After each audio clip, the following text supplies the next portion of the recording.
आहो किवें इन्ना लिल्लाहि व इन्ना इलैहि राजिऊन नी सोहना ही बड़ा सी उन्होंने नंदे ने खा गई तत्ते नूं। हाँ नी ये सारे बहाने ही बनते नी अल जान वाले अगले लै जाते ने पता भी नहीं लगन देंदे इंसान दे हत्थ वस है ही कख नहीं। मामा जी कौन फोत हो गया?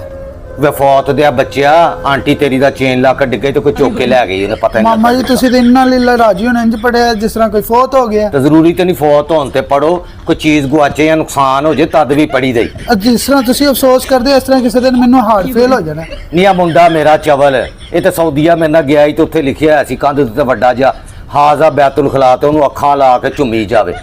हाँ तो झोली करके खलो गया ਜਿਹੜਾ बाथरूम चो निकलता सी पैसे पांदा सी सुरतियां ने आके फड़ लिया उन्हें आख्या भी इत्थे तेनों नहीं पता मंगना जुर्म है तो उन्होंने आंदा ये चंगे लोग ने साडे मुल्क दे हालात खराब ने मदद करन दे ने। ओ मां जी ये भी गल्लां दस्सण वालियां घर दियां चार जमातां च पढ़ जांदा ते